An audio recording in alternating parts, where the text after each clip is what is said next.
Bismillahirrahmanirrahim. Bismillahirrahmanirrahim. Allahumma sholli ala sayyidina Muhammad wa ala ali sayyidina Muhammad. Yang terhormat kepada Kepala TKI Desa Sukoharjo, Bapak Arif Budi Santoso. Yang terhormat kepada teman-teman guru TKI Desa Sukoharjo. Di sini saya akan menyampaikan tentang diseminasi implementasi budaya positif di TK Alhidayah Sukoharjo.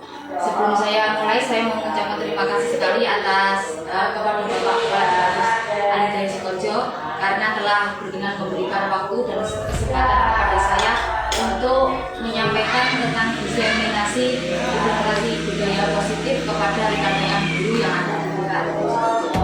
Dan saya juga mau mengucapkan terima kasih kepada rekan-rekan guru atas waktunya pada kegiatan pada siang hari ini. Langsung saja tentang diseminasi implementasi budaya positif. Apa itu diseminasi? Diseminasi itu adalah penyampaian gagasan ya, tentang implementasi budaya positif yang mana kita rencanakan atau kita implementasikan di TKI agendanya pembukaan yang mana tadi sudah kita buka bersama dan tujuan diseminasi yaitu kita menyampaikan istilahnya kita dengan diseminasi ini supaya kita memiliki tujuan yang sama mencapai apa yang kita harapkan yaitu tentang budaya positif di sekolah kita.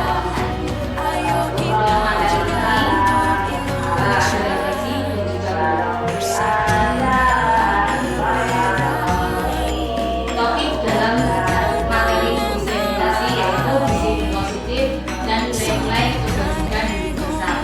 Kemudian teori motivasi, dukungan, pemberdayaan dan kontribusi keyakinan kelas, tujuan bersama manusia dan bumi yang berkualitas, restitusi 57 overall, restitusi 3 disiplin positif dan nilai-nilai keberlanjutan. Apakah makna disiplin? Disiplin itu berasal dari bahasa Latin yang artinya belajar. Makna asal dari kata ini berkonotasi dengan disiplin diri dan murid Sokrates dan Plato.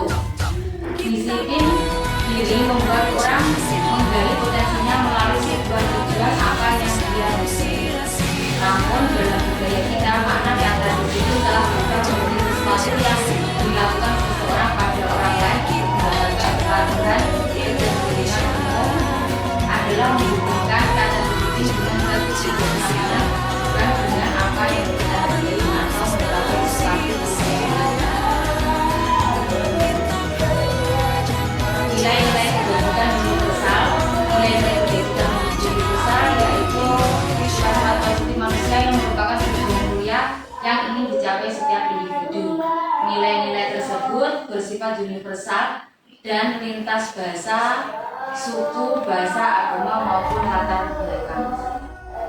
Yang mana nilai-nilai kebajikan yang ingin dicapai oleh bangsa oleh anak Indonesia kita kenal dengan profil pelajar Pancasila yang di dalamnya ada dimensi beriman bertakwa kepada Tuhan Yang Maha Esa, kemudian berbhinneka tunggal, bergotong royong, mandiri, bernalar kritis, dan kreatif.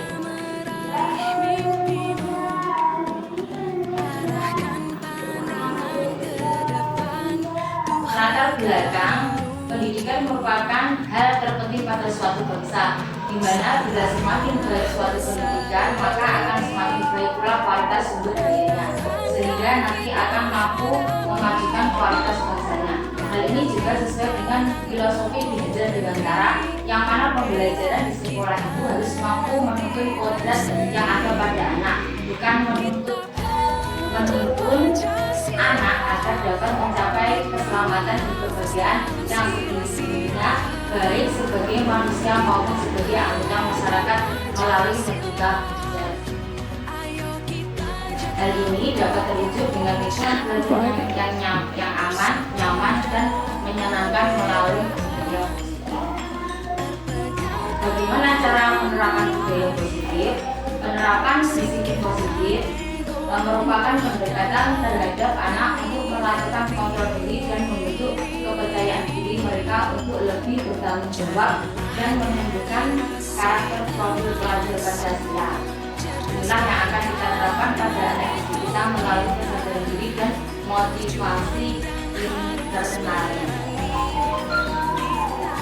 Yang kedua yaitu tentang teori motivasi, hukuman, dan penghargaan.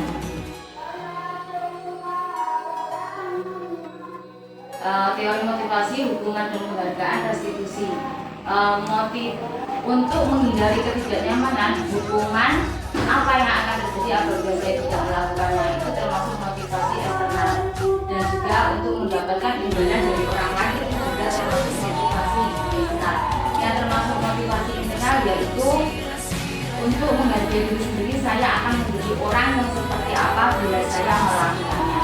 Itu adalah termasuk motivasi internal. Jadi motivasi ini timbul karena kesadaran diri sendiri, bukan karena takut, karena akan mendapatkan hukuman atau ingin mendapatkan penghargaan dari orang lain.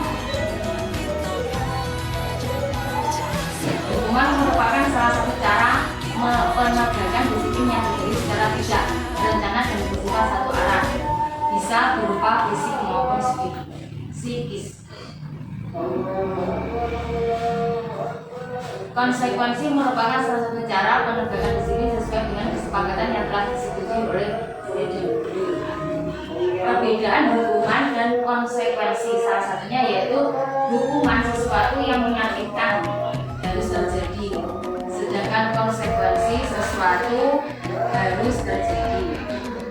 Hukuman itu membuat anak sakit, sedangkan konsekuensi membuat anak merasa tidak nyaman dalam jangka waktu pendek. Sedangkan penghargaan adalah pemberian sesuatu kepada seseorang atas perbuatan baik yang telah dilakukan atau prestasi yang baik. Contoh, siswa diberikan tanda bintang karena berhasil mengerjakan tugas dengan baik dan tepat waktu.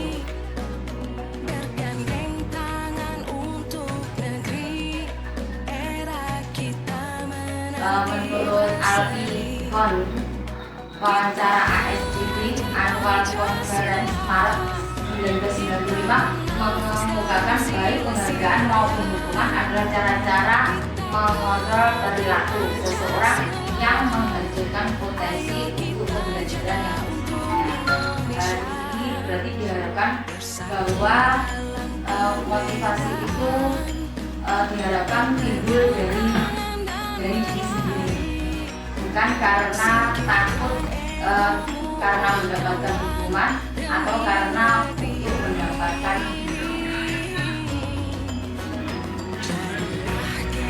Bagaimana sebaiknya respon kita bila ada murid yang melakukan kesalahan? Yaitu kita melakukan penerapan restitusi. Jadi ketika murid itu melakukan kesalahan, kita tidak memberinya, melainkan kita menggunakan penerapan restitusi. Restitusi sendiri itu adalah proses penciptaan kondisi bagi murid untuk memperbaiki kesalahan mereka, sehingga mereka bisa kembali pada kelompok mereka dengan karakter yang lebih baik. Restitusi juga merupakan proses kolaboratif yang mengajarkan murid untuk mencari solusi untuk masalah mereka dan membantu murid berpikir tentang orang seperti apa yang mereka ingin menjadi atau tujuan mulia dan bagaimana mereka harus memperlakukan orang lain. Sumber Bosen 2004. Di sini ada tabel tentang identitas legal dan integritas legal, di mana hukuman itu masuk dalam identitas legal. Nah, sedangkan yang termasuk identitas legal yaitu tentang disiplin, konsekuensi, dan restitusi. Yang mana salah satunya hukuman itu termasuk identitas gagal karena sesuatu yang menyakitkan dan harus terjadi. Sedangkan konsekuensi identitas sukses yaitu sesuatu harus terjadi. Kemudian kalau restitusi merupakan pilihan. Jadi kita memberikan pilihan kepada anak supaya anak itu mengerti akan kesalahannya, menyadari dirinya bahwa apa yang dilakukan itu adalah perbuatan yang salah, dan kemudian menanyakan hal apa yang bisa kamu lakukan untuk memperbaiki kesalahan tersebut. Jadi untuk hal ini untuk mengembalikan anak yang melakukan kesalahan itu sebenarnya kita menggunakan restitusi, bukannya kita menghukum atau kita istilahnya bukannya kita menghukum, tapi kita menggunakan restitusi untuk memperbaiki kesalahan anak tersebut agar anak itu kembali kepada kelompoknya dalam keadaan yang tentang keyakinan kelas bersama, yaitu keyakinan kelas itu dibuat oleh guru dan murid. Dengan keyakinan kelas ini diharapkan tumbuh sikap disiplin anak didik kita yang muncul dari dalam diri anak didik kita atau memotivasi instinktif mereka.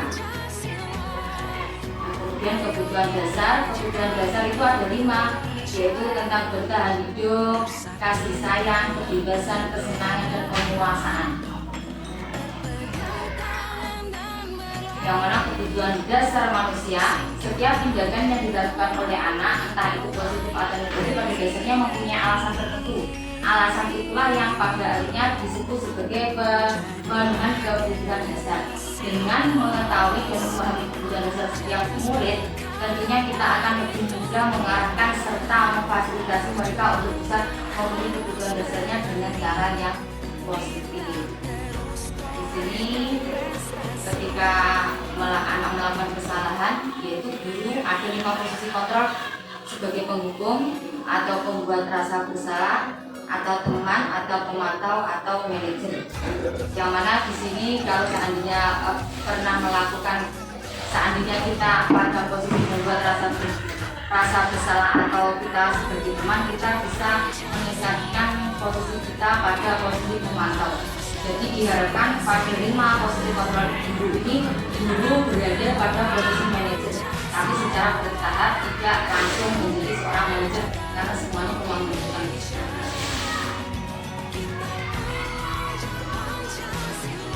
Apa yang dikatakan ketika kita sebagai manajer, guru berbuat sesuatu bersama dengan murid, mempersilahkan murid mempertanggungjawabkan perilakunya, mendukung murid agar dapat menemukan solusi atas permasalahannya sendiri. Seorang manajer telah memiliki keterampilan di posisi teman maupun pemantau. Jadi sebelum kita menjadi seorang manajer yang diharapkan oleh modul ini, kita bisa bertahap mulai dari menjadi posisi teman, kemudian menjadi posisi pemantau, baru kita bisa pada posisi di manajer.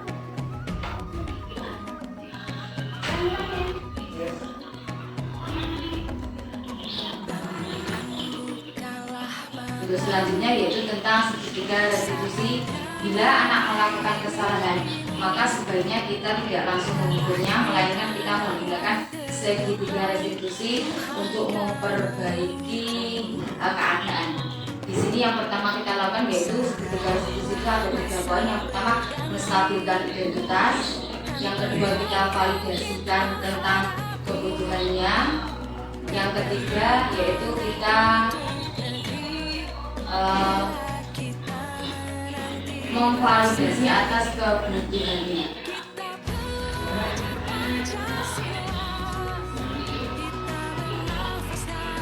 Restitusi yang pertama menstabilkan identitas, yang kedua validasi kebutuhan, yang ketiga yaitu menanyakan keyakinannya. Itu yang bisa kita lakukan untuk memperbaiki keadaan ketika anak melakukan kesalahan. Demikian saja yang bisa saya sampaikan. Saya ingin istilahnya minta masukan dari Bapak Kepala Sekolah dan rekan-rekan yang lainnya. Untuk silakan bisa berkomentar atas diseminasi yang saya sampaikan.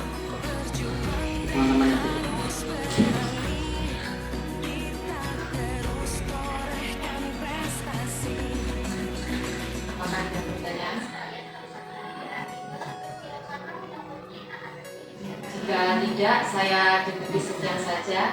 Terima kasih atas waktunya. Gimana?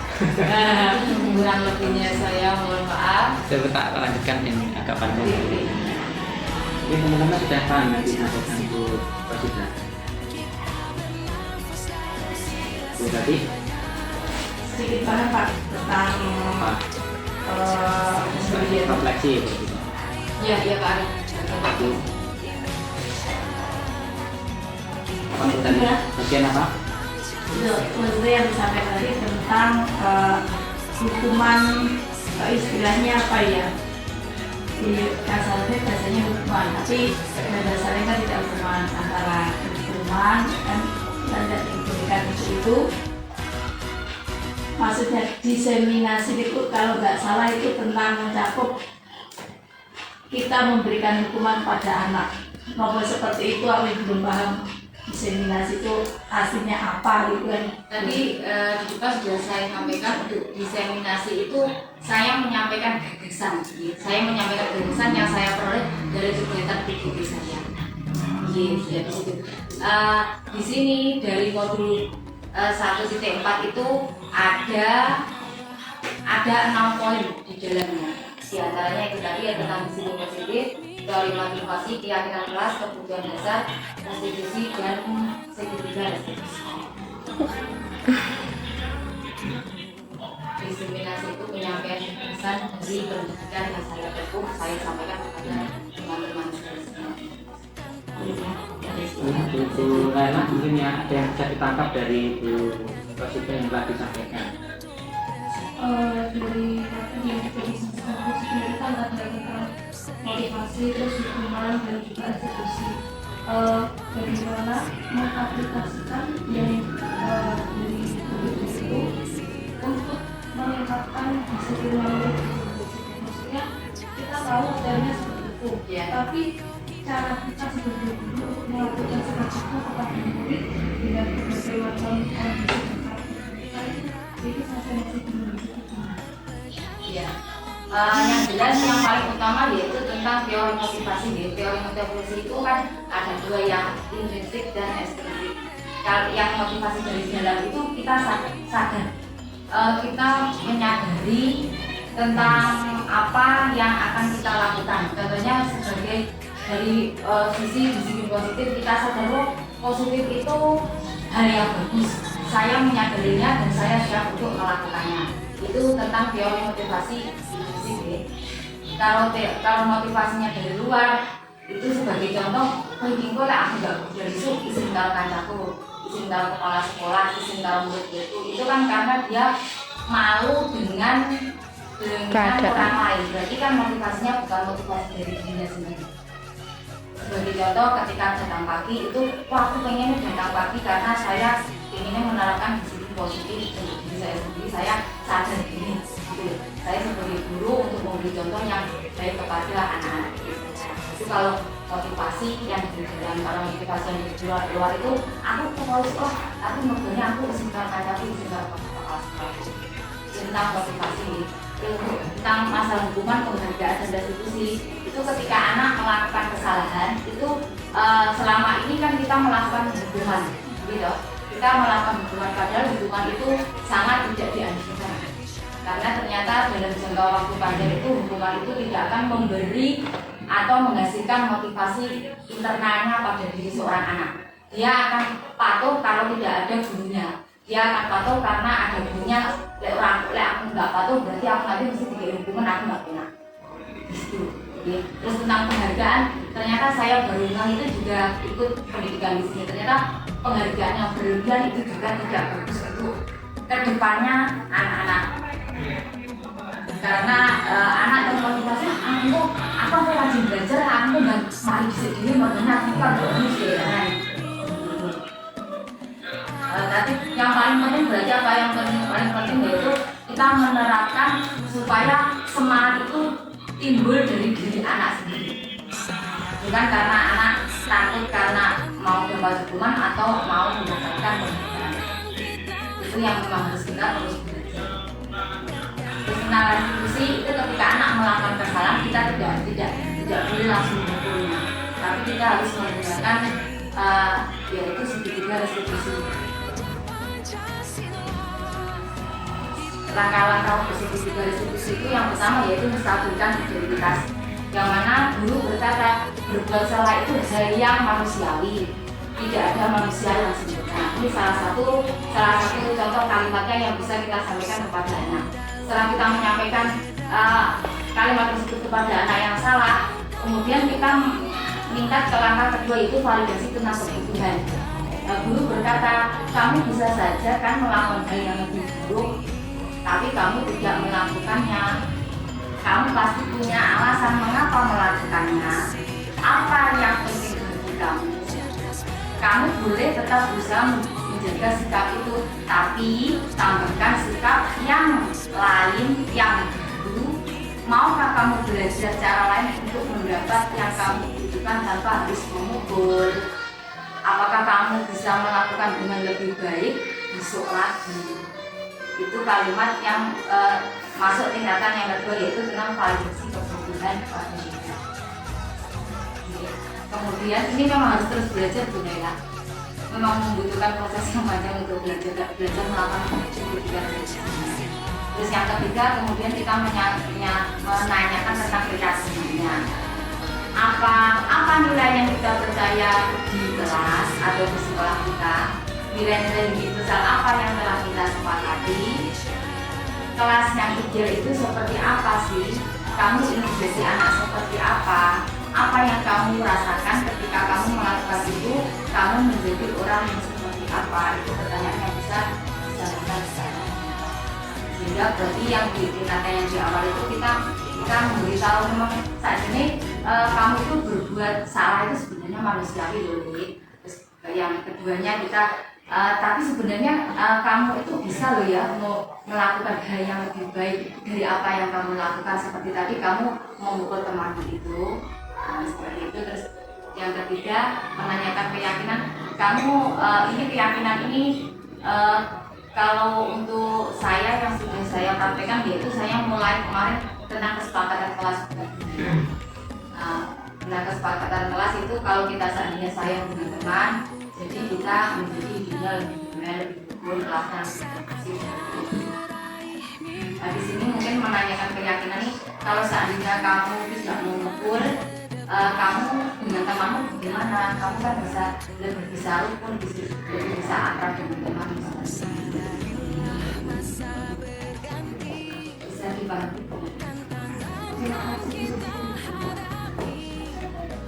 Mungkin ada yang lain? Mungkin itu nilai yang ditangkap dari awal tadi. Kita menyampaikan yang pertama terkait tentang disiplin positif. Kok saya bertanya dari teman-teman Bu, ya Bu Farida, menilai disiplin positif itu apa Bu? Disiplin positif itu menjadikan anak satu apa ya? Bukan hukuman, lebih tepatnya kayak satu kesepakatan dengan anak ketika dia melakukan ini, maka dia akan dapat konsekuensi seperti ini. Bedanya dengan keyakinan kelas, kita sudah menyampaikan keyakinan kelas. Keyakinan kelas itu lebih ke kesepakatan antara murid dengan gurunya. Coba diulangi yang masalah disiplin positif tadi.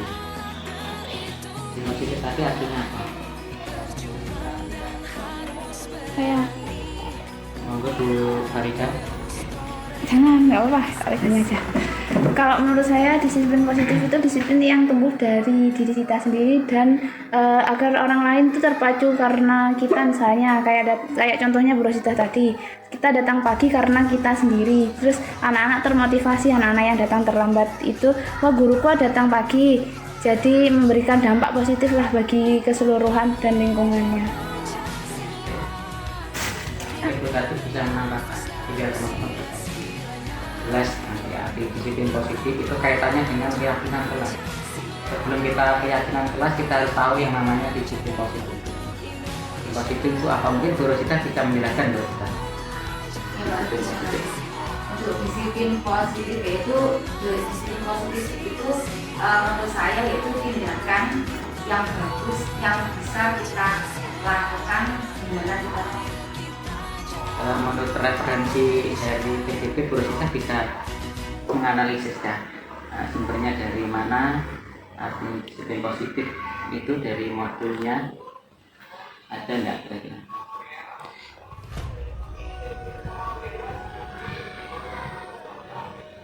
Kelihatannya ada Pak, tapi ini terlewatkan belum saya komunikasi. Saya cuma menuliskan berasal dari bahasa Latin Ya itu maksudnya itu. yang Itu artinya maksudnya. belajar. Apa? Belajar. Dis? Berasal dari bahasa Latin Hmm. disiplina yang artinya belajar. Jadi di situ itu ada termasuk belajar. Pembelajaran. Makna asal dari kata ini berkonotasi dengan disiplin dari murid-murid Socrates dan Plato. Disiplin diri membuat orang menggali potensinya menuju sebuah tujuan apa yang dia. Mungkin ini juga kalau pandangan sudah ada di asesmen pendidikan di KMM itu pandangan bisa melihat juga sama yang sama wujudnya itu sama. Sedikit juga ada, restitusi juga ada. Kalau yang kita sampai ke sana, ini bisa dilihat kalau belum rangkaian dari disiplin positif itu. Kemudian kita membuat kesepakatan kelas. Iya, tapi biaran disiplin positif itu seperti apa? Baru kita bisa menentukan yang namanya keyakinan kelas.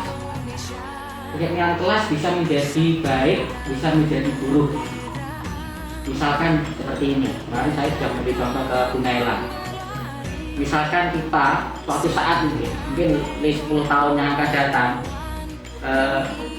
budaya antri itu saya nopo awon. Saya. Mungkin 10 tahun yang akan datang itu akan menjadi hal yang tidak baik. Kenapa? Misalkan kita datang ke rumah bordil atau rumah di sana ada resepsionis dan kita harus antri di sana.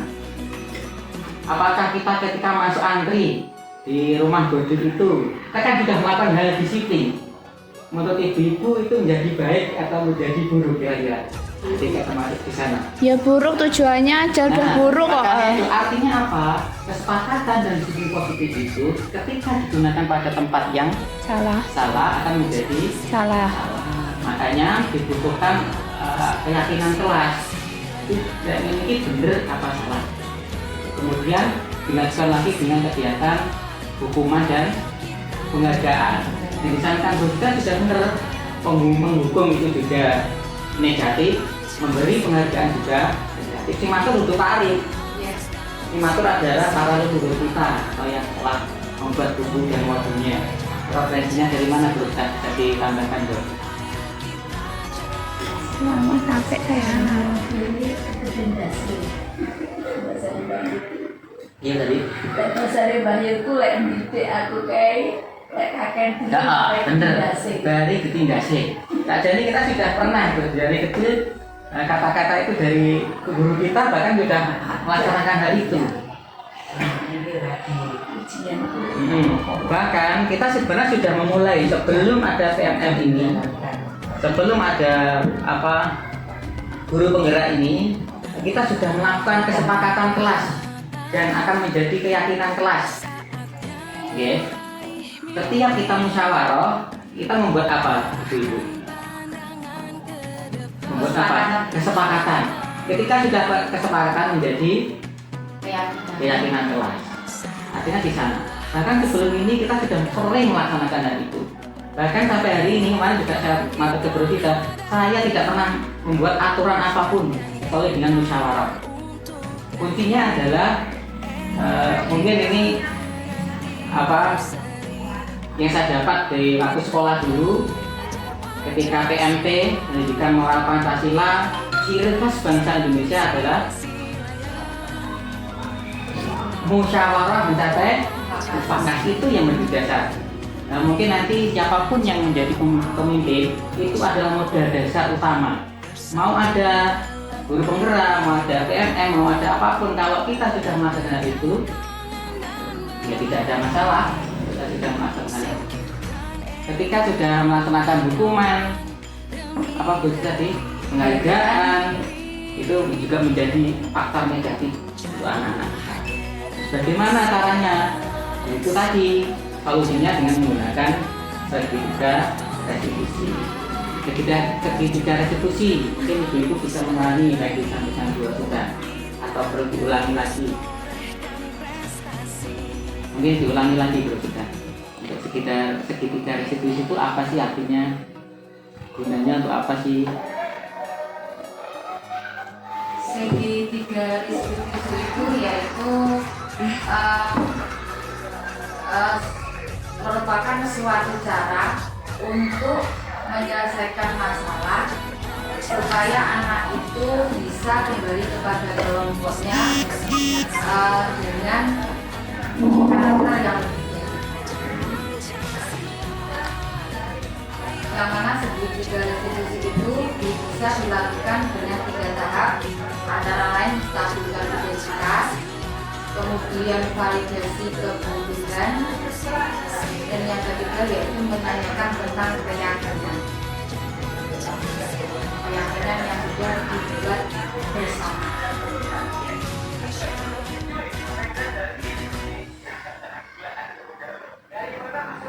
Itu Pak Arif yang bisa saya sampaikan. Mungkin bisa ditangkap Ibu, itu salah satu solusi nanti bagaimana kita menangani anak-anak yang bermasalah itu ya sudah itu menggunakan segitiga restitusi. Ini mungkin Bu Naila baru pertama kali mengenal atau mendengar. Baru pertama kali ini. Nah, kenapa tadi tidak ditanyakan? Seharusnya ini kalau memang baru mendengar apa sih artinya. Nah, selanjutnya kita harus diskusi lagi, kita mendapatkan materi-materi bagian yang penting itu yang mana. Bu Farida bisa menjelaskan Farida? Segitiga itu tadi tuh. Coba mohon diulangi Bu Rasidah.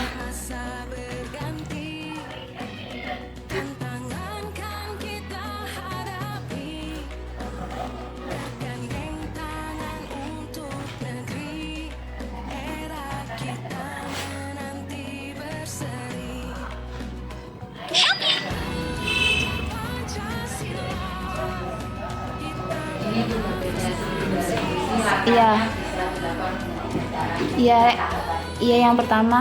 Untuk langkah yang pertama, yang pertama menstabilkan identitas, ya. Kemudian yang kedua, validasi kebutuhan, yang ketiga menanyakan keyakinan. Menstabilkan identitas itu seperti apa toh? menstabilkan identitas, yaitu ketika anak berbuat salah, kita bisa mendata berbuat salah itu hal yang manusiawi. Oh, Tidak ada manusia yang sempurna. oh ya ya ya, Kemudian ya, kita masih tetap yang kedua yaitu validasi dengan iya. Itu kamu bisa. boleh kita bisa menjelaskan itu, tapi tambahkan sifat lain yang Ya ya ya ya, paham. Validasi kebutuhan. Terus yang ketiga, yakni tentang menanyakan tentang keyakinan kelas yang sudah dibuat. ini Kamu ingin jadi anak yang seperti apa? oh di kelas, tidak hanya di kelas. Menanyakan keyakinan. Ini di kelas atau di bias mencangkup umum? Ini juga untuk segregasi itu sebenarnya bisa kita terapkan di lingkungan sekolah. Ah, Tapi yang awalnya kita mulai dari lingkungan kita dulu yaitu kelas utama. ya, Insya Allah nanti bisa menjelaskan dari masalah. iya. Oh, iya. Terima kasih. Paham saya. Lumayan lah. Itu Pak Arif. Lagi Bu Rati ya. Naila, ini pertanyaan lagi. Ini Pak Arif yang bertanya ke Bu Rosida. Hukuman menurut Bu Rosida, hukuman itu apakah dapat mendisiplinkan anak? Pada saat itu bisa. Terus apa ya? Tapi dalam jangka panjang itu anak tidak akan, istilahnya tidak akan membuat anak lebih baik. Dia akan terus melakukan kesalahan karena dia melakukan hal disiplin itu karena takut dengan Ya, terima kasih. Mungkin bisa kita lagi lanjutkan Bu Rosida. Tanya. Ini satu lagi Bu Rosida, pemberian hukuman positif, hukuman yang positif menurut Bu Rosida itu apakah dapat meningkatkan disiplin anak? Hukuman yang positif, misalkan contohnya seperti ini. Hukuman. Jadi kita biasanya mulai berlatih misalnya berarti ya ayo lari sana muteri lapangan gitu seperti itu. Bukan seperti itu. Yang saya kasih contoh, ayo anak-anak coba yang hari ini tidak sesuai dengan kesepakatan, anak-anak merangkum tugas yang ada di buku. Itu salah satu contoh hukuman positif menurut Bu Rosida. Ya. Itu seperti apa? Kalau menurut saya pribadi pertama bahwa hukuman itu istilahnya bisa merubah anak lebih baik pada saat itu saja. Tapi untuk kedepannya tetap tidak akan menimbulkan motivasi dari anak. Terus untuk langkahnya seperti apa Bu? Untuk langkahnya yang Tadi hukuman nggak boleh. Sekarang kita tahu hukuman positif sudah nggak boleh. Ini langkah selanjutnya seperti apa? langkah selanjutnya yaitu kita istilahnya menggunakan dan studi itu Pak untuk menumbuhkan motivasi dari diri anak. Caranya mungkin seperti apa? Bisa dikasih contoh biar teman-teman nanti bisa lebih jelas nanti langkah-langkahnya seperti apa. Ya, seandainya seperti ini, ketika ada anak yang ngumpul, itu kita kasih tahu kepada anak, sebenarnya apa itu kamu mengumpul itu sebenarnya itu hal yang istilahnya itu adalah perbuatan yang manusiawi. Kenapa kamu mengumpul? Karena saya tadi ambil biolog sama kamu mengerti. Nah, itu pikirannya mensampaikan komunikasi. Kemudian naik kepada kualifikasi kebutuhan itu kalau seandainya kamu tadi kan sudah kamu bisa sebenarnya melakukan yang lainnya itu seandainya kamu bisa melakukan hal yang lebih baik tidak mengukur apakah kamu kan bisa langsung pergi dan membaca itu bahwa kamu tadi sudah diisi oleh temannya itu masuk ke validasi kebutuhan. Kemudian yang ketiga yaitu tentang menanyakan keyakinan kelas. Bila kamu tadi sudah melakukan hal yang baik, keyakinan apa yang mungkin kamu akan dapatkan? Saya akan menjadi anak yang positif dulu, mungkin bisa seperti itu. Karena dalam konstitusi ini saya juga masih. Mungkin teman-teman bisa ditangkap ya? Iya. Di kelas ini. Iya. Dukungan itu juga mungkin dua arah sih, dari kita sebagai guru dan orang tua. Kalau kita aja dari orang tua nggak ada dukungan ya percuma.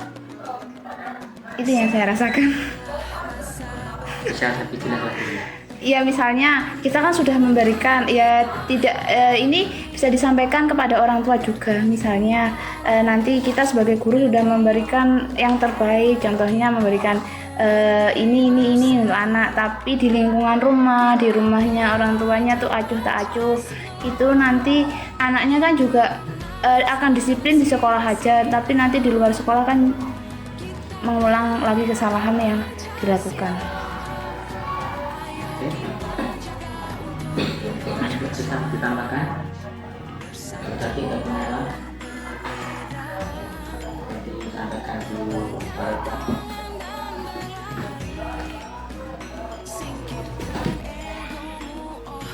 Mungkin selain dari orang tua terus guru mungkin juga dari lingkungan yang di sekitarnya juga. Karena kalau misalkan mungkin di sekolah sudah menerapkan tetap disiplin, kemudian dari orang tua juga sama. Tapi ketika lingkungan di sekitarnya tetap tidak mendukung, mungkin juga akan terbawa dengan lingkungan sekitar. Tapi yang mengaruh Mungkin kerjasamanya mungkin akan lebih baik ketika dari sekolah Ya, dari orang tua dan juga dari lingkungan juga. Terima kasih Ibu, luar biasa Rosida. Yang ingin saya tegaskan, ini Rosida akan melaksanakan hal ini kurang lebih sampai 6 kali. Dengan ketika kemarin ada pendampingan, sudah kita membuat yang namanya memetakan aset yang ada di sekolah kita. Disiplin positif merupakan salah satu aset yang ada di sekolah. Betul? betul Tapi bisa. makanya ini masih berlanjutan, bukan hanya pada kelas sarana saja, bahkan disiplin positif itu juga menjadi aset utama di sebuah lembaga, terutama ada di lembaga kita. Jadi intinya materi hari ini itu masih ada kaitannya dengan yang guru kita kemarin sampaikan. Betul, masih ingat? Dengan cita-cita ini opo kemarin? Iya. Dijadek nih opo. Ya Iya. loh. Kemudian dengan dari hal itu kemudian dengan membuat pemetaan aset opo sing harapan jenengan dari terlaksana ki opo modali. Aset itu bisa jadi modal, gampangannya motor kalau kita bisa ngomong modali opo. Anak-anak dan kreatif modali opo. Berarti kita harus memetakan aset yang ada di lingkungan kita. Salah satunya adalah disiplin positif. Maka dari itu untuk memulai salah satu contoh disiplin positif, dan itu pun belum saya kesepakatan dengan jenengan hanya di pagi hari kemarin. Kita mencoba bagaimana salamannya anak-anak, bagaimana disiplin positif kita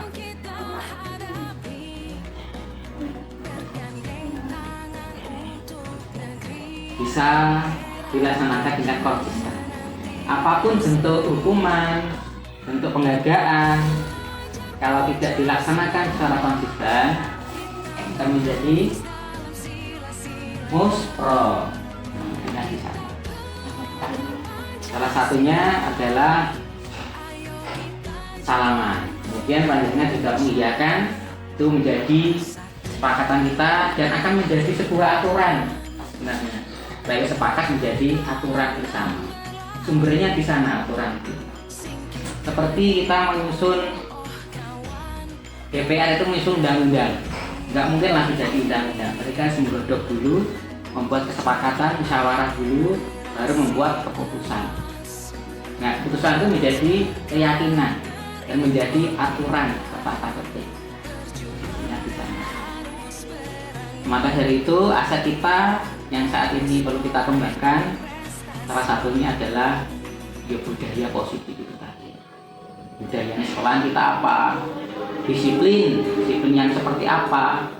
Kita harus bisa melihat potensinya di sekolah kita. Itu yang belum perlu kita sosialisasikan, berarti kepada orang tua. Insya Allah kalau kita sudah bisa memulai, monggo itu menjadi keyakinan kita. Kalau kita bisa memulai lebih awal, meskipun saya belum sosialisasi ke Bapak Ibu murid, jenengan bisa lebih memulai lebih awal, tidak apa-apa. Itu menjadi istilahnya observasi jenengan di kelas, efeknya ada enggak? Kurangnya apa sih Pak Ari, percuma kita ganti aja cara yang lain. Monggo kalau kita sepakat cari yang lain, tekniknya seperti apa untuk mengubah perilaku anak sesuai dengan visi misi yang ada di sekolah kita, ya monggo, tidak apa-apa kalau itu sudah disepakati. Ini bisa ditangkap. Jadi intinya dari budaya positif, dari pemetaan aset, kemudian ada disiplin positif, kemudian ada budaya dari hukuman, penghargaan, kemudian ada restitusi. Rangkaiannya seperti itu. Mungkin ada yang tanyakan? Tidak.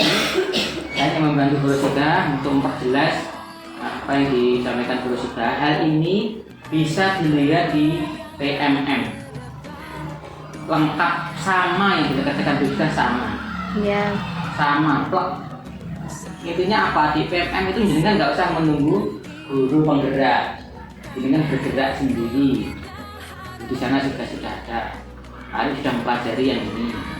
Karena Pak Arif ijazahnya itu ada di bimbingan konseling, Pak Arif masuknya ada di bimbingan dan konseling, di modul bimbingan dan konseling. Itu yang menjadi kekuatan saya. Misalkan nanti guru Rosida berarti itu bisa masuk ke pengembangan atau modul yang lain yang jenengan dirasa paling kuat itu yang mana? Berarti jenengan itu yang dikembangkan. Kalau nggak kuat ya sambil jalan aja dipelajari. Intinya mempelajari dari aset kita, mampu kajiannya PAUD, berarti fokusnya ke materi ajar, modul ajar. Di sana sudah diajarkan bagaimana mengasesmen. Inilah aku kok anu nek sarjana komputer berarti masukin neng RPD, RKT, masuknya di sana. Itu ada aplikasi-aplikasi terkait RPD, RKT. Bu Farida juga sama. Saya sarjana ekonomi, masuknya di RPD, RKT.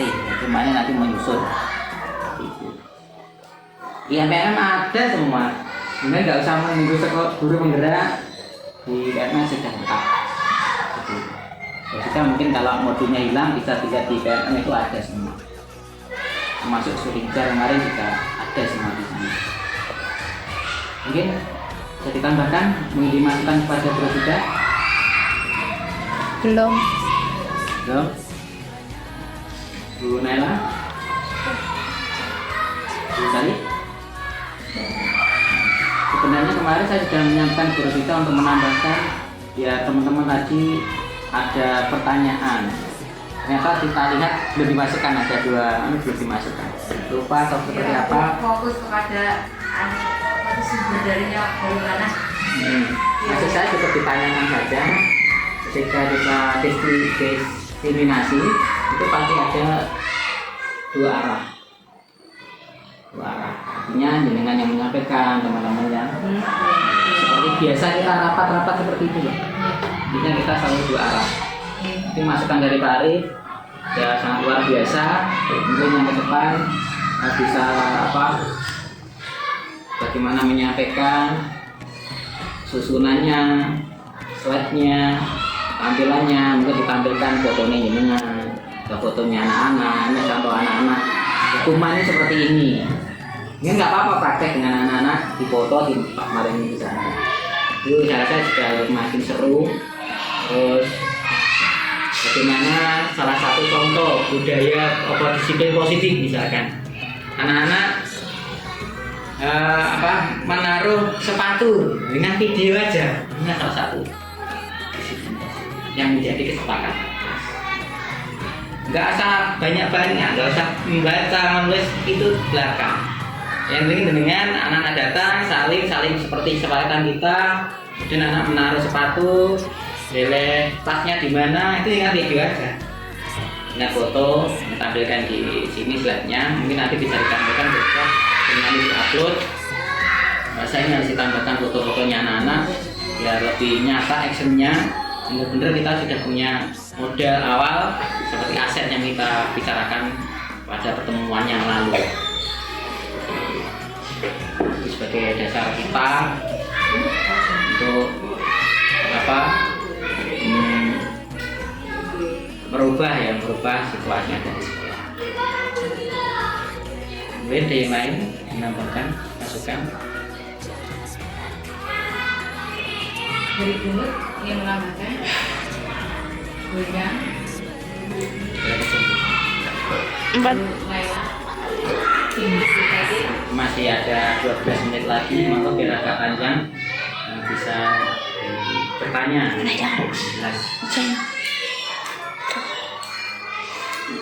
Mungkin jalan-jalan yang lain juga apa? Naila. Gimana? Sudah? Ayo, masih ada 12 menit lagi. Nanti untuk yang 12 menit saya tambahkan yang kegiatan anak-anak.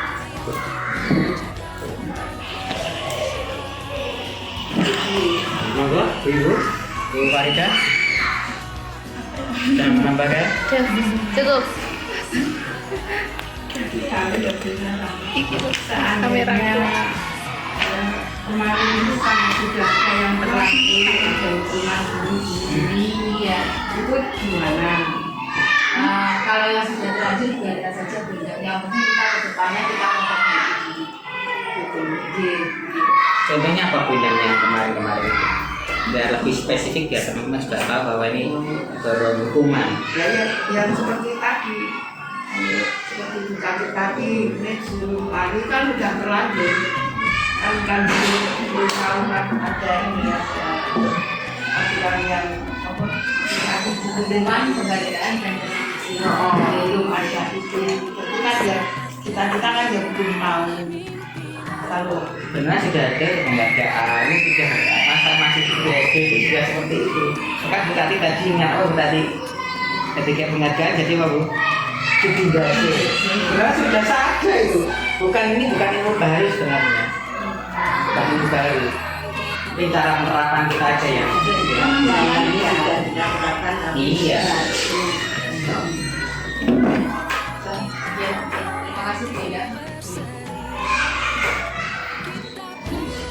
Sudah Pak Arif, bisa Ya, dulu. monggo. Saya mengucapkan terima kasih sekali atas bantuan bimbingan dari Pak Arif, dan juga saya mengucapkan terima kasih sekali kepada teman-teman semua yang telah membantu saya dalam menyusun aksi nyata saya di modul 1.4. Saya ucapkan terima kasih. Semoga kedepannya TK Al-Bayan Sukoharjo lebih baik dan jaya. Salam dan bahagia Bapak Ibu guru hebat. Wassalamualaikum warahmatullahi wabarakatuh.